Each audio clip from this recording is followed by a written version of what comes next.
Hello everyone, welcome back to my channel commerce alliance. तो दोस्तों, last class में हमने डिस्कस किया था फाइनेंस के बारे में, है ना। फाइनेंस किस तरह से वर्क करता है और फाइनेंशियल चीज़ें किस तरह से वर्क कर रही है, उससे रिलेटेड हमने सारी चीज़ों को डिस्कस किया था। उसी का कंटिन्यू करते हुए, उसी में एक कदम आगे बढ़ते हुए आज हम डिस्कस करने वाले हैं कि what do you mean by business finance, जिसको हम क्या कहते हैं, व्यवसायिक वित्त कहते हैं। वित्त का मतलब होता है फाइनेंस और व्यवसायिक का मतलब होता है बिजनेस। ठीक। वित्तीय प्रबंधनों के कार्यों की व्याख्या कीजिए, है ना।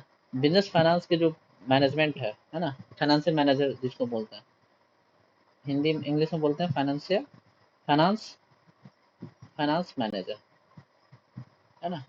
ये बीकॉम का थ्योरी वाला पार्ट का बहुत इंपॉर्टेंट टॉपिक है। यहाँ से आने से क्वेश्चन, ये मास्टर क्वेश्चन है। इस तरह के जितने भी क्वेश्चन बनेंगे, सारे क्वेश्चनों को आप इजीली इसी तरह से, इसी फॉर्मेट में आप आराम से लिख सकते हैं। ठीक। इसका इंग्लिश में भी पूरा फाइनेंस की थ्योरी का आपको मेरे यूट्यूब चैनल पे मिल जाएगा, लेकिन वो इंग्लिश वर्जन में पूरी की पूरी थ्योरी है उसमें, है ना। जाना कैसे, सबसे पहले आपको सर्च करना है क्या, commerce alliance. Commerce alliance commerce alliance search करने के बाद आप जाएंगे प्ले लिस्ट में।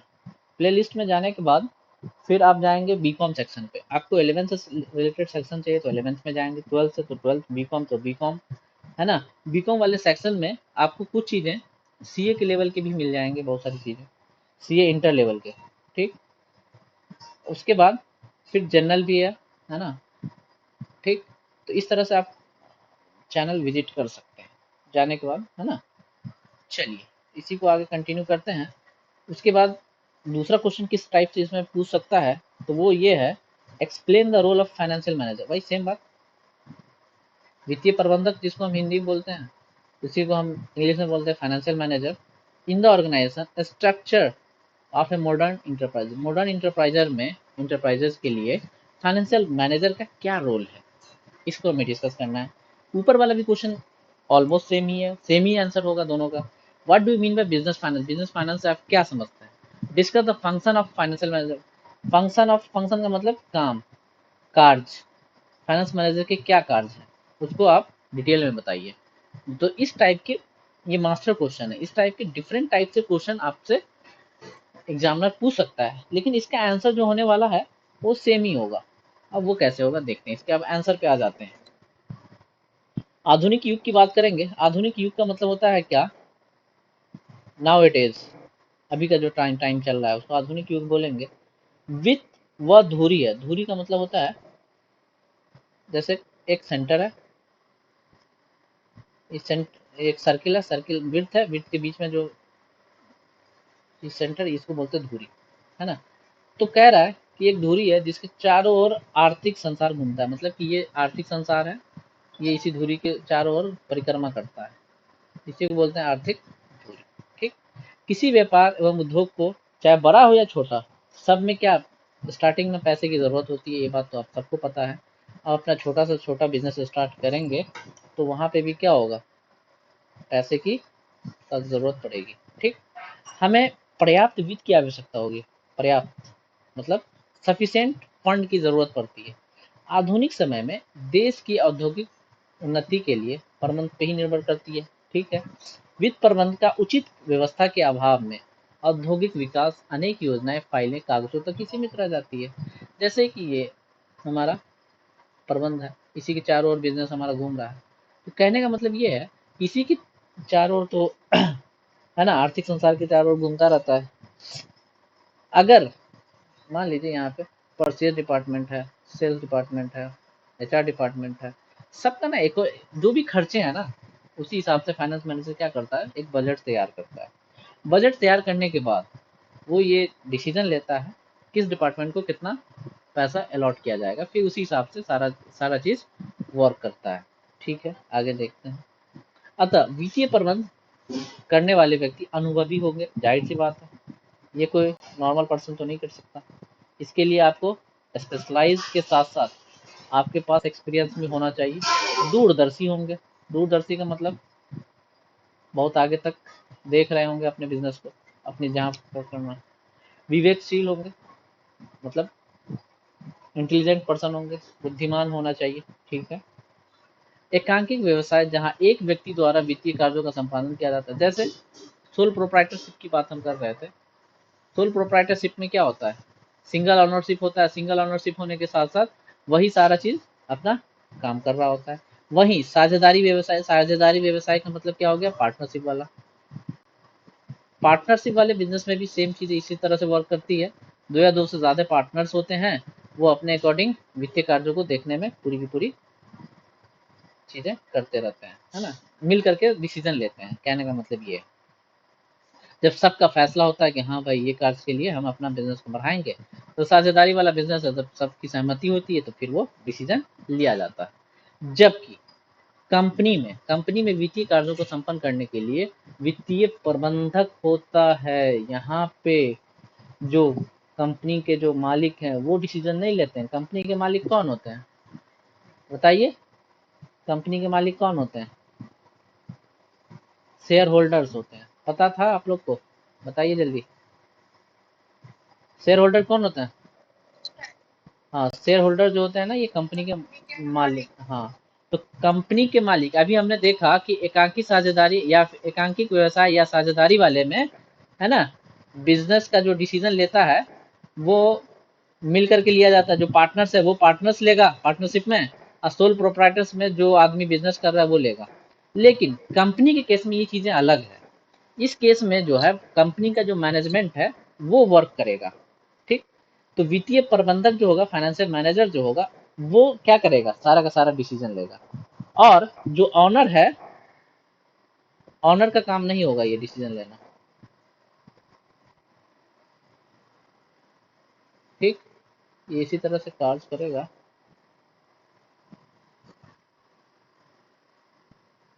चलिए, उसके बाद ये डिसीजन लिया गया है, ठीक है ना। उसके बाद जेएल मौसी मैसी ने क्या दिया था, ये हम क्लास में ऑलरेडी डिस्कस कर चुके हैं। वित्तीय कार्य को मतलब किस तरह से डिफाइन किया गया, ये हम ऑलरेडी पिछले क्लास में भी डिस्कस कर लिया। आपने अगर ये फर्स्ट पार्ट इसका नहीं देखा तो फर्स्ट पार्ट पहले जा करके देख लीजिएगा, ठीक। उसके बाद ये सेकेंड पार्ट देखिएगा, ये पार्ट 2 है, पार्ट 1 हम ऑलरेडी डिस्कस कर रखे हैं, है ना। फाइनेंशियल मैनेजमेंट इन्वेस्टमेंट का ये सेकेंड पार्ट है, ठीक। इसी का हम मेन जो इस क्वेश्चन में जो हमें डिस्कस करना है वो क्या है, क्या भूमिका है और क्या कार्य है, किसका, फाइनेंस मैनेजर का।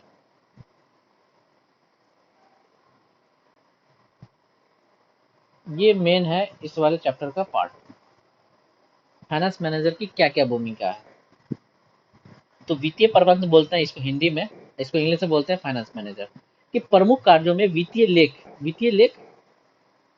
लेख का मतलब फाइनेंशियल अकाउंटिंग। फाइनेंशियल अकाउंटिंग भी फाइनेंस मैनेजर के अंदर में ही किया जाता है, इसी का पार्ट माना जाता है।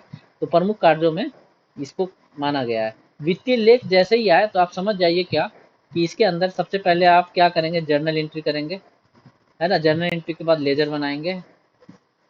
जर्नल एंट्री में क्या करते हैं, ट्रांजेक्शन को रिकॉर्ड करते थे, याद है, रिकॉर्ड करते थे। लेजर में, है ना, एक अकाउंट को एक जगह बनाते थे। उसके बाद लेजर बनता था, लेजर के बाद हम बनाते थे ट्रायल बैलेंस। ट्रायल बैलेंस मेरा क्या होता था, समरी होता था, समरी होता था, समरी। ट्रायल बैलेंस के बाद हम इस पे बनाते थे फाइनेंशियल स्टेटमेंट। ये सारा का काम अंडर इसी के किया जाता है, फाइनेंस मैनेजर के अंडर में ही किया जाता है, ठीक है। उसके बाद संबंधित रिपोर्ट तैयार किया जाएगा। फॉर्म की नगद की स्थिति मतलब फॉर्म को कितने पैसे की जरूरत है सालाना, ये सब सारी चीजों की व्यवस्था भी कौन करेगा, फाइनेंस मैनेजर ही करेगा, है ना। व्यवस्था करना इसी का कार्य है। उचित ढंग से विनियोजित करना, है ना, आदि शामिल है। किंतु इन कार्यों के अतिरिक्त वित्तीय प्रबंध का, फाइनेंस मैनेजर का कार्य क्या है, देखिए बहुत अन्य कार्य भी हैं। जैसे पहला, वित्तीय पूर्वानुमान लगाना। वित्तीय पूर्वानुमान का लगाने का मतलब यहाँ पे ये हो गया कि आपको पहले से पता होना चाहिए कि आपको सारे कार्यों को करने के लिए आपको लगभग बजट बनाना पड़ेगा। बजट के जरिए आपको सारे डिपार्टमेंट का क्लियर होना चाहिए कि किस डिपार्टमेंट का कितना बजट है, और उसके अकॉर्डिंग आप पहले से पता लगा लीजिए कि आपको इस साल टोटल, है ना, इतना पैसे की जरूरत पड़ने वाली है। तो वित्तीय पूर्वानुमान पहले से अगर हम वित्तीय पूर्वानुमान लगा लेते हैं तो हमारे ऑर्गेनाइजेशन के लिए क्या होता है, बढ़िया काम हो जाता है और हम इजीली डिसीजन लेना हमारे लिए आसान हो जाता है। अगर यही कार्य हम एट ए टाइम करें, जैसे को कहते हैं भोज के बेर में कुम्भर रोपे जाएं, तो हमारा ऑर्गेनाइजेशन सही ढंग से वर्क नहीं कर पाएगा। जब हमारा ऑर्गेनाइजेशन सही ढंग से वर्क नहीं करेगा तो इसमें सबसे बड़ा नुकसान क्या हो जाएगा कि हम जो अपने कॉम्पिटिटर हैं, जो हमारी कंपनी के कॉम्पिटिटर हैं, वो हमसे आगे निकल जाएंगे और हम बहुत पीछे रह जाएंगे। ठीक, तो ये पूर्वानुमान लगाना बहुत ज़्यादा ज़रूरी है, प्रथम कार्य वित्तीय संबंधित पूर्वानुमान लगाना। ठीक, यह पूर्वानुमान प्रारंभ में उपकरणों के प्रवर्तकों द्वारा लगाता है। वित्तीय पूर्वानुमान लगाने के लिए बजट का जरूरत पड़ सकता है। बजट बनाएंगे हर डिपार्टमेंट का, और फिर उसके साथ साथ हम पूर्वानुमान लगाने में, तो ये हमारे लिए क्या है, सहायता करता है, इस चीज में हमारी सहायता करता है। नेक्स्ट हो गया क्या, विनियोग संबंधित निर्णय लेना। विनियोग संबंधित निर्णय का मतलब कि किस डिपार्टमेंट को हम कितना चीजें देंगे।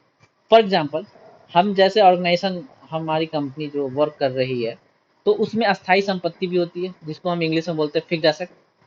इसको हम बोलते हैं फिक्स्ड एसेट। फिक्स्ड एसेट कौन सा एसेट होता है, फिक्स्ड एसेट में वो सब सारी चीजें आ जाती है, जैसे land and building, plant and machinery, furniture, है ना। इस तरह से ढेर सारी एसेट हैं, जो वैसे एसेट, कहने का मतलब वैसे एसेट जिस एसेट का उपयोग हम एक साल नहीं, एक साल से ज्यादा सालों के लिए करेंगे, तो वैसे एसेट हमारे फिक्स्ड एसेट या फिर लॉन्ग टर्म वाले एसेट करते हैं। इसको दीर्घकालीन संपत्ति भी कहते हैं। ठीक, कितना पैसा हम ये फिक्स्ड एसेट में लगाएंगे, कितना धन विनियोजित किया जाएगा, चल संपत्ति, चल संपत्ति को बोलते हैं क्या, लघु संपत्ति बोलते हैं, इसको हम बोलते हैं करंट एसेट इंग्लिश में। ठीक, करंट एसेट में कितना पैसा हमारा विनियोजित किया जाएगा, इस चीजों का भी ध्यान दिया जाता है। उसके बाद मेरा थर्ड आ जाता है क्या, संपत्तियों के प्रबंध संबंधी नीतियां बनाना, है ना। कि वित्तीय प्रबंध, संपत्तियों के प्रबंध में भी नीतियां निर्धारण की सहायता होती है। इससे क्या होता है कि प्रबंध द्वारा संपत्तियों के इस प्रकार व्यवस्था की जाती है कि न्यूनतम संपत्ति द्वारा अधिकतम लाभ अर्जित किया जा सके। सपोज दैट, अगर हमको एक पेन की जरूरत है, तो हम वहां पे पेन की फैक्ट्री नहीं बनाएंगे। हमको जितने एसेट की जरूरत है वही एसेट को एलोकेट करेंगे और उससे मैक्सिमम हम क्या करेंगे, प्रॉफिट या लाभ कमाना शुरू करेंगे। प्रॉफिट इंग्लिश में बोलते हैं, हिंदी में लाभ बोलते हैं। लाभ कमाना, लाभ अर्जित करने के लिए उससे सोचेंगे। कहते हैं ना, वो तो आगे का पार्ट आ गया, कॉस्ट कटिंग करके प्रॉफिट मैक्सिमाइजेशन करना, तो वो चीज यहाँ पे नहीं। जो एसेट की जरूरत है एक्चुअल में, सिंपल, तो उस एसेट को ये करना है। सपोज दैट कुछ ऐसे एसेट होंगे जो आपको बहुत कम टाइम के लिए यूज में है, तो आप उसको रेंट पे भी ले सकते हैं। रेंट पे लेने का फायदा ये हो जाएगा कि वो आप लंबे टाइम तक यूज नहीं किए, लेकिन उसका फायदा हो गया, वैसे ही आप उसको वापस कर दीजिए रेंट पे लेकर के अपने। सपोज दैट अगर वो एसेट आप खरीद लेते तो आपका एक अच्छा खासा अमाउंट उसमें इन्वेस्ट हो जाता, और आपको उस साल जो प्रॉफिट होता है वो ना के बराबर हो सकता था ह्यूज लॉस में भी आप लोग डूब सकते थे, है ना। तो अगर कुछ समय की जरूरत है, अब वो या फिर वो एसेट बहुत ही महंगा है, तो वैसे एसेट को हम फाइंड आउट करेंगे, क्या वो ऐसे एसेट हमें किराए पे मिल जाएंगे। किराए पे मिल जाएंगे तो किराए पे ले लेना बहुत अच्छी बात है। इससे हमारा पैसा, उसका रेंट जाएगा, रेंट एक मामूली रेंट जाएगा, और वो उस हमारा, हमें जो जरूरत पड़ी, हमारा जो प्रबंध मतलब कंपनी जो चल रहा था सुचारू रूप से, वो चलता रहेगा। इस तरह से चीजें काम करती है। नेक्स्ट है आय का उचित प्रबंध कराना।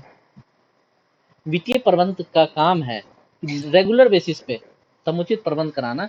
क्या, इनकम का सोर्स बताना, दिखाना, है ना। देखता है कि जो भी आय कंपनी द्वारा उपार्जित हो, उसका एक उचित भाग लाभांश के रूप में वितरित किया जाए, है ना। एक, जैसे जब भी प्रॉफिट नहीं होगा तो लाभांश हमको कैसे मिलेगा।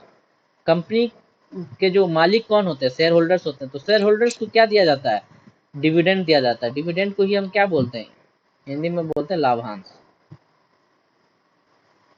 इसको अगर अलग अलग करके पढ़ेंगे तो लाभांश मतलब लाभ का अंश, लाभ प्लस अंश को अगर संधि विच्छेद कर देंगे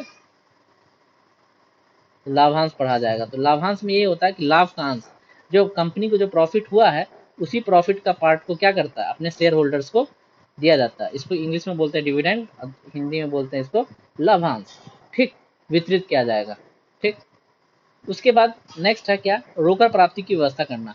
रोकर प्राप्ति की व्यवस्था करना को रोकर का मतलब नगद भी बोलते हैं, जिसको हम कैश भी बोलते हैं। ठीक, तो वित्तीय प्रबंध का ही काम है कि रेगुलर बेसिस पे कैश क्या हो, उचित व्यवस्था की जाए, जिससे कि और दुरुपयोग भी ना हो। हमारे पास सफिशिएंट कैश होना चाहिए। हमें कभी भी शॉर्टेज ऑफ कैश की वजह से भी आप क्या हो सकता है ना, कोई अच्छी अपॉर्चुनिटीज है तो उस अच्छी अपॉर्चुनिटीज को आप मिस कर सकते हैं। तो इसलिए हमारे पास जो होना चाहिए, सफिशिएंट कैश होना चाहिए। सफिशिएंट कैश नहीं है तो समझिए कि हम अच्छे तरीके से अपनी चीज़ों को कंटिन्यूसली नहीं कर पाएंगे। ठीक है, तो इन सब चीज़ों का पूरा हमें क्या रखना है, ध्यान रखना है। ठीक है, हाँ, एक मिनट रुक जाइएगा।